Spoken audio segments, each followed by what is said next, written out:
Rien ne pourrait plus opposer ces deux hommes, et pourtant, ils se connaissent depuis l'adolescence. Emmanuel Macron, président centriste, et François Ruffin, député d'extrême gauche, se sont rencontrés au lycée. Selon la rumeur, la sœur du député serait même une amie du chef de l'E-TAT.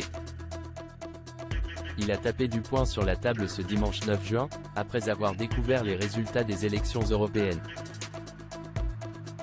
En direct sur TF1, François Ruffin, député LFI, a demandé à ce que la gauche arrête les conneries et s'unisse pour contrer la montée de l'extrême droite.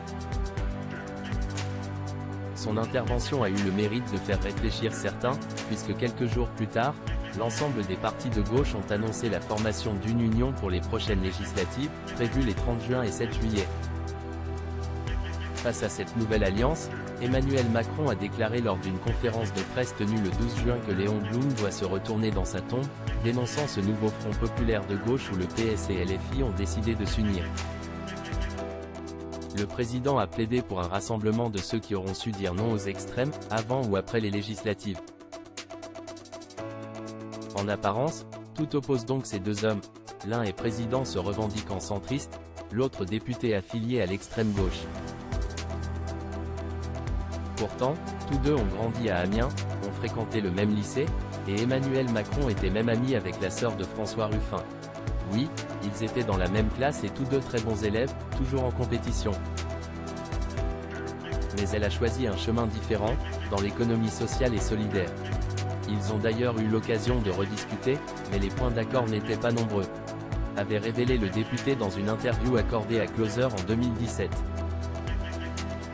Il avait ajouté que, s'il avait fréquenté le même lycée, il n'était pas du même milieu. Voilà qui est dit. Élections législatives, le chaos règne au sein du monde politique. Dans moins de 3 semaines, les Français seront de nouveau appelés à voter pour élire de nouveaux députés, à la suite de la dissolution de l'Assemblée nationale décidée par Emmanuel Macron. Un coup de poker joué par le président de la République après la victoire de Jordan Bardella aux élections européennes. Pour l'heure, difficile de prédire l'issue de ces nouvelles élections. Tandis qu'à gauche, les partis se sont alliés, à droite le chaos règne. En cause, les déclarations d'Éric Ciotti appelant à une alliance avec le RN, ce qui lui a valu de se faire exclure du parti. Quant au parti de la majorité, il semble absent du tumulte médiatique. Face à de telles incertitudes, Nathalie Saint-Cric a lancé un constat sans appel sur le plateau de Quotidien ce mercredi 12 juin. C'est le cirque Pinder. C'est le bazar absolu, je vous rappelle qu'on ne peut pas dissoudre une deuxième fois en un an. C'est insurgé l'éditorialiste politique de France Télévisions.